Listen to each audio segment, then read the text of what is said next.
আসসালামু আলাইকুম ভিউয়ার্স, আজকে আপনাদেরকে এমন একটা অ্যাপের সাথে পরিচয় করে দিব। আমার মনে হয় এরকম অ্যাপের সাথে এর আগেও আপনারা পরিচিত হয়েছেন, বাট এই অ্যাপটা কিন্তু একটু সহজ আছে।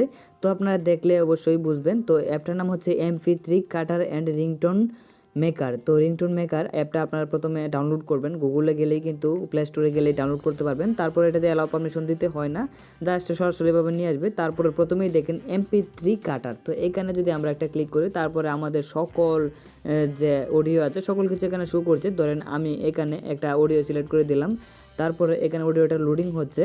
তো এখান থেকে আপনি মানে স্পেসিফিক একটু জায়গা কেটে নিয়ে আপনি রিংটোন হিসেবে আপনার ফোনে ব্যবহার করতে পারবেন, সেট করতে পারবেন। ধরেন আপনার এতটুকু জায়গা ভালো লাগছে, কিন্তু এতটুকুই আপনি ডাউনলোড করতে পারবেন। ধরেন আপনার এতটুকু জায়গা ভালো লাগে নাই, বাকিগুলো ভালো লাগছে, আপনি বাকিগুলো এতটুকু জায়গা কেটে বাকিগুলাই ডাউনলোড করতে পারেন। ধরেন এতটুকু জায়গা আপনার ভালো লাগে নাই, এজন্য আপনি কী করবেন, এই পাশে দেখবেন যে ট্রাম মিডল, তো এখানে একটা ক্লিক করে দেখেন বাকিগুলো সিলেক্ট হয়ে গেছে, এটা বাদ দিয়ে এবং সেভে ক্লিক করলে কিন্তু এটা আপনার সেভ হয়ে যাবে।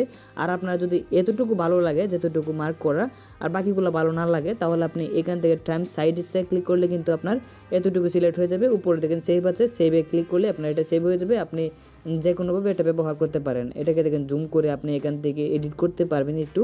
তারপর ভলিউম কিন্তু এখানে 100% আছে, এখানে আপনি একটু ভলিউমটা বাড়িয়ে নিতে পারবেন।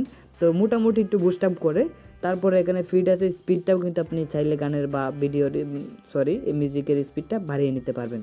তো উপরে সেভ করলে আপনার এভাবে অ্যাডজাস্ট করে উপরে সেভ করে দিলে কিন্তু সেভ হয়ে যাবে। তো আমি ব্যাকে চলে আসি। এখন আমি আপনাদেরকে আরেকটা সেটিংস দেখাই। এটা হচ্ছে অডিও ম্যানেজার। তো আমি যদি অডিও ম্যানেজার এটা ক্লিক করি, এখান থেকে আমাকে একটা অডিও নিলে হবে না। ধরেন আমি 2টা অডিও নিলাম, তো আমি 3টাও নিতে পারবো। তো আপনি যে কয়টা মন চাই সে কয়টা নিতে পারবেন। তারপর যদি নেক্সটে ক্লিক করেন, তারপরে এখানে দেখেন যে 3টা অডিও। তো এটা কি হচ্ছে, এটা আপনার একটা অ্যালবাম সিস্টেম হচ্ছে। ধরেন একটার পর একটা গান আসবে। ধরেন প্রথমে হচ্ছে যারা সে, তারপর হচ্ছে পূর্ণতা, তারপর হচ্ছে তারা নেকড়ে।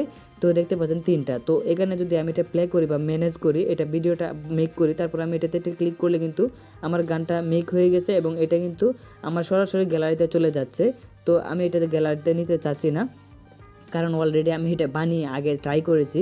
দেখেন একটার পর একটা গান আসবে, আপনি চাইলে 10টা গান দিয়ে একটা নতুন নিজের মতো করে নিজের পছন্দ অনুযায়ী একটা অ্যালবাম বানিয়ে আপনার ফোনে রাখতে পারেন। এবং এখানে দেখেন প্রত্যেকটার এমবির সাইজ হচ্ছে একটা দেখেন 6 MB, 11 MB, 5 MB মিলে কিন্তু প্রায় 21-22 MB হয়ে গেছে।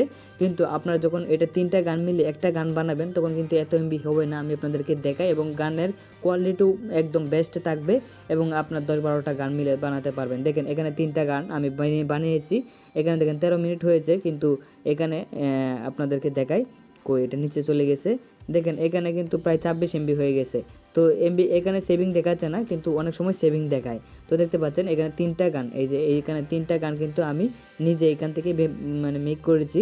তো আপনারা কিন্তু এভাবে চাইলে মেক করতে পারেন। তো আমি এটা প্লে করব না, আমি সরাসরি আবার আমি আপনাদেরকে অ্যাপটাতে আরেকটু কাজ দেখাই। তারপরে আমরা যদি নিচের দিকে দেখি যে অডিও মিক্সার, এখানে হচ্ছে আপনার 2টা গান মানে একসাথে করতে পারবেন, বা আপনার ধরেন একটা হচ্ছে শুধু ভোকাল আর একটা হচ্ছে মিউজিক। তো 2টাকে কিন্তু একসাথে করতে পারবেন। ধরেন আমি 2টাকে একসাথে করে একটু মোটামুটি করে আপনাদেরকে দেখাচ্ছি। দেখেন 2টা কিন্তু একসাথে হয়ে গেছে। ধরেন যে আপনার উপরেরটা হচ্ছে আপনার ভোকাল আর নিচেরটা হচ্ছে শুধু মিউজিক। আপনারা 2টা একসাথে করে কিন্তু এখানে সেভ করলে আপনার গানটা আর ভোকালটা কিন্তু অ্যাডজাস্ট হয়ে আপনার একটা গান তৈরি হয়ে যাবে মিউজিক সহ। তো এটা হচ্ছে এটা। এরপরে আমরা যদি রিংটোন দেখি, আমরা কিন্তু এখানে রিংটোন মানে এখান থেকে সেট করতে পারবো। তো এটা তো আমাদের ফোনে ডিফল্টভাবে আছে, এটা তো আর এখান থেকে সেট করার প্রয়োজন নেই। রিংটোন, নোটিফিকেশন, অ্যালার্ম এগুলো কিন্তু এখান থেকে সেট করা যায়। তারপর ভিডিও টু অডিও এটা কিন্তু হয় না। তারপর হচ্ছে আউটপুট ফোল্ডার। আউটপুট ফোল্ডার হচ্ছে যেটা আপনি সেভ করবেন, যদি আপনার গ্যালারিতে গিয়ে পেতে বা আপনার ফাইল ম্যানেজারে গিয়ে খুঁজে পেতে অসুবিধা হয়, তারপরে এখান থেকে আপনি দেখতে পারবেন এবং আপনি এখান থেকে সরাসরি আবার এটাকে আপনার ইয়াতে নিতে পারবেন এবং এখান থেকে শুনতে পারবেন, ডিলিট করতে পারবেন, সকল কিছুই এখান থেকে করতে পারবেন। তো এখানে আরও কিছু অনলাইন রিংটোন আছে, এগুলো আপনারা যদি ভালো লাগে তাহলে কিন্তু আপনারা এখান থেকে রিংটোন ডাউনলোড করতে পারেন। এখানে ক্লিক করলে আপনারা আপনার ইচ্ছা মতো কিন্তু রিংটোন ডাউনলোড করতে পারবেন। এখানে আইফোনের রিংটোন সহ সকল ফোনের রিংটোন এখানে আছে। তো আশা করি বিষয়টা বুঝতে পারছেন। ভিডিওটা ভালো লাগলে লাইক করে দিবেন। আর অ্যাপটা তো বললাম এই যে MP3 cutter and ringtone maker. তো অ্যাপটা যদি ভালো লাগে তাহলে অবশ্যই ডাউনলোড করবেন। আসসালামু আলাইকুম।